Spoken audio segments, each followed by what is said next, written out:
You know, it's not enough that we have the Las Vegas shooting over the weekend, but I just heard, listening to the radio, waiting for my car to cool down a little bit, that police have responded to a shooting report at USC, and I believe that is the University of Southern California. This is 11 minutes ago. 11 minutes ago. Anyways, great to have you all with me in spite of this terrible weekend for the attendees of a country music concert in Las Vegas, where 58 were killed, 515 were hurt by the latest count, according to this CNN story. The shooter was one, I believe the name is in this story.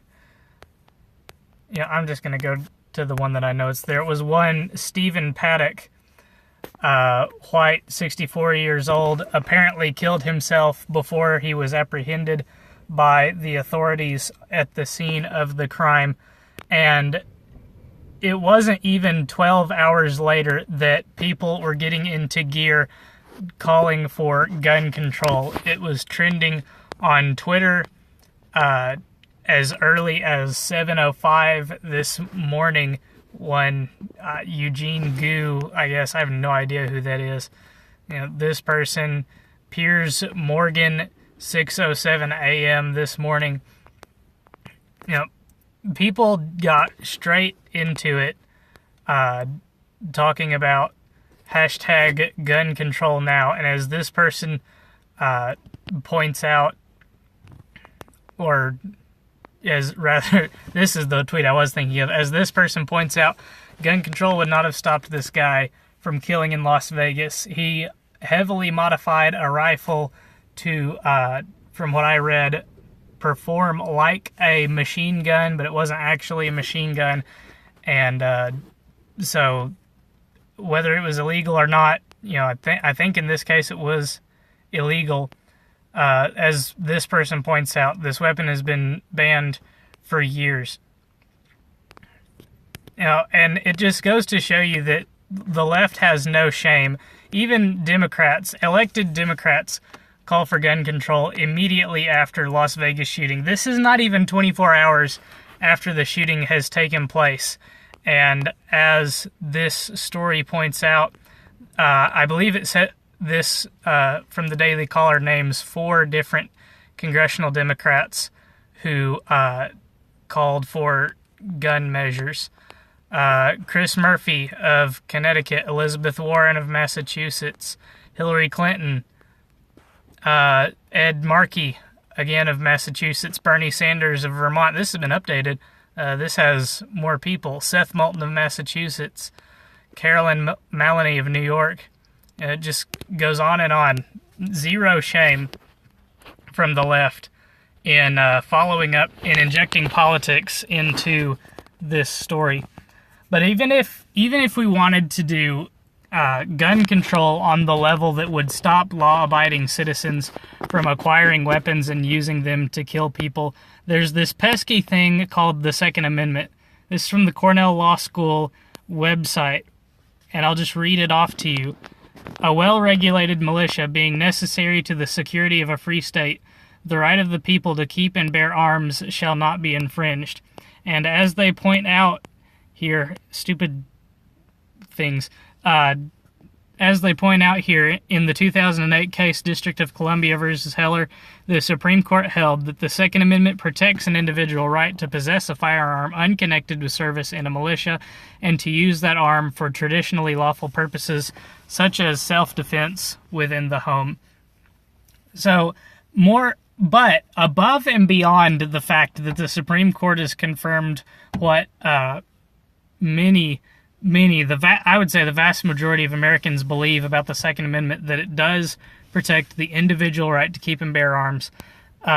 The amendment itself does not even leave room for this type of interpretation.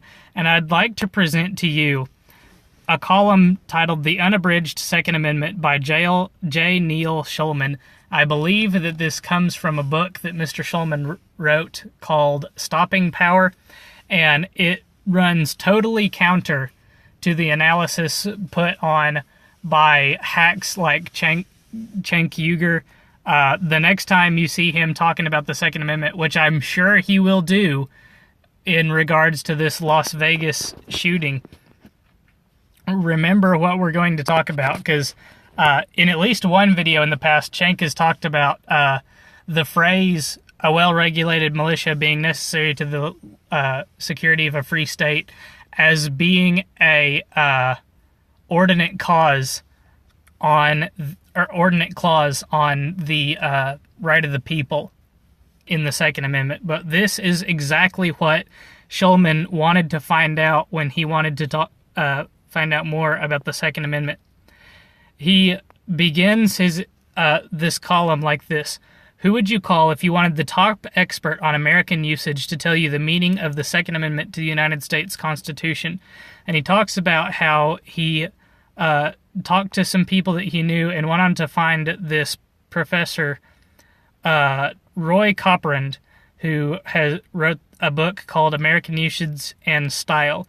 Copland has a long experience, an impressive resume in the English language and American usage. The book that he wrote that I just referenced has been in continuous print since 1981, and it's won awards like the Association of American Publishers Humanities Award.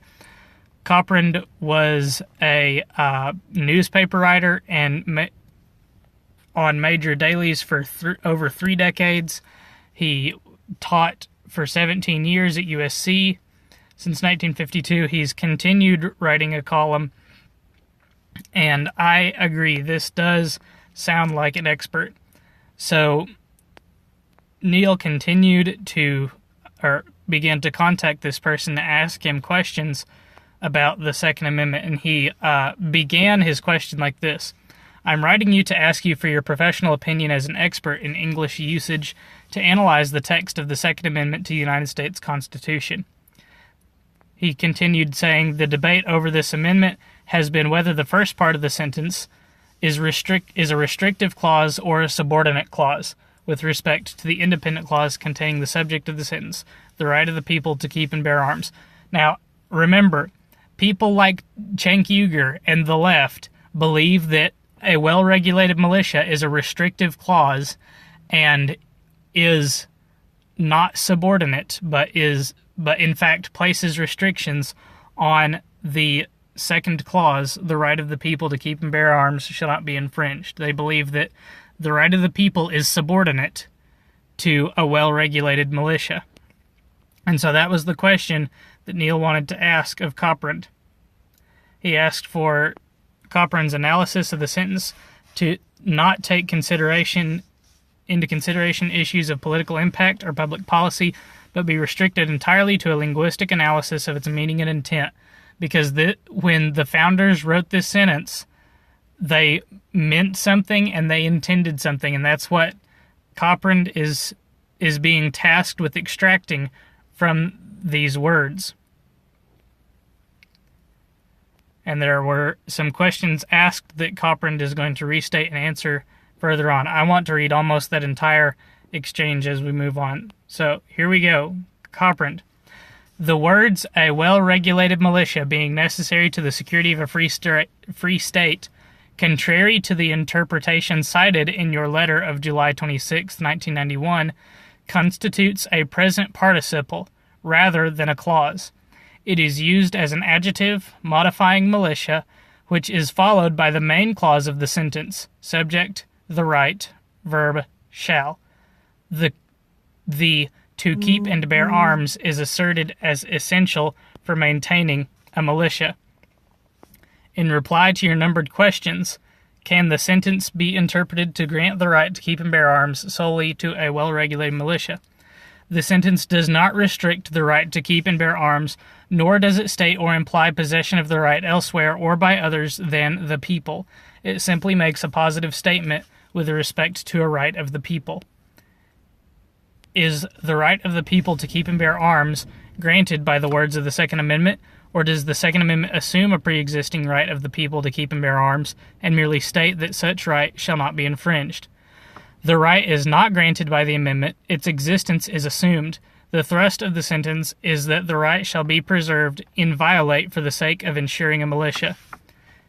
Is the right of the people to keep and bear arms conditioned upon whether or not a well-regulated militia is, in fact, necessary to the security of a free state? And if that condition is not existing, is the statement, the right of the people to keep and bear arms shall not be infringed, null and void? No such condition is expressed or implied. The right to keep and bear arms is not said by the amendment to depend on the existence of a militia. No condition is stated or implied as to the relation of the right to keep and bear arms and to the necessity of a well-regulated militia as a requisite to the security of a free state. The right to keep and bear arms is deemed unconditional by the entire sentence. Full stop. That's all that we need to know for all of gun control discussion for the rest of eternity, as long as the Second Amendment exists. The right to keep and bear arms is unconditional. Totally unconditional. But I want to keep going on. I want to conclude, see to the end, this entire matter. Does the clause, a well-regulated militia being necessary to the security of a free state, grant a right to the government to place conditions on the right of the people to keep and bear arms, or is such right deemed unconditional by the meaning of the entire sentence? The right is assumed to exist and to be unconditional, as previously stated. It is invoked here specifically for the sake of the militia. Which of the following does the phrase well-regulated militia mean? Equipped, organized, drilled, educated, or subject to the regulations of a superior authority. The phrase means subject to the regulations of a superior authority. This accords with the desire of the writers for civilian control over the military. If at all possible, I would ask that you take account the changed meanings of words or usage since the sentence was written 200 years ago, but not take into account historical interpretations of the intents of the authors unless those issues can be clearly separated. To the best of my knowledge, there has been no change in the meaning of words or in usage that would affect the meaning of the amendment. If it were written today, it might be put, since a well-regulated militia is necessary to the security of a free state, the right of the people to keep and bear arms shall not be abridged. And he continues on here with a small example that I think is okay to skip over. Professor Coprand had only one additional comment which he placed in his cover letter. With well-known human curiosity, I made some speculative efforts to decide how the material might be used, but was unable to reach any conclusion. As Neil points out, now we have been told by one of the top experts on American usage what many knew all along. The Constitution of the United States unconditionally, I'm doing the Trump thing with my hand, unconditionally protects the people's right to keep and bear arms, forbidding all governments formed under the Constitution from abridging that right. As I pointed out earlier, you can full stop on Coprand's answer to question number 3. The right to keep and bear arms is deemed unconditional by the entire sentence. There are to be no limits. There are to be no provisos. There are to be no conditions placed on the right of the people to keep and bear arms, as is pointed out again by Neil,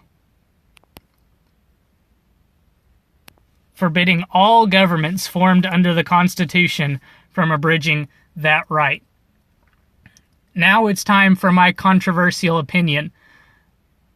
It is unconstitutional. All of the laws currently on the books forbidding individuals from purchasing fully automatic weapons, grenades, tanks, or any other quote-unquote weapons of war are unconstitutional, because they abridge the right to keep and bear arms, which the Founding Fathers wrote down should not be infringed. In fact, I want to go back to the text from Cornell Law. In fact, it is my opinion that the founders wrote the sentence with a militia in mind, such that the people would have the physical might to organize a militia if they deemed it necessary to overthrow the United States government. Which is why the right of the people to keep and bear arms shall not be infringed. After all, how did the government get started overthrowing the most powerful government in the world at the time, the British Empire? I believe the founders had such foresight that they said there could come a time when the United States government is the world power that needs to be overthrown by a government of the people. Call that controversial, if you will. Then the founding fathers are controversial. This has been the Talk Radio Protege. Thank you so much for watching. Thank you so much for making it to the end of this video. I hope that you enjoyed. If you did, please leave a like and subscribe, and come back tomorrow for our next video. I think for the next video, we're going to be putting on the tinfoil hats and playing the role of Alex Jones. I want to have a little bit of fun with the next one. Again, thank you for watching. Until next time, good night and God bless.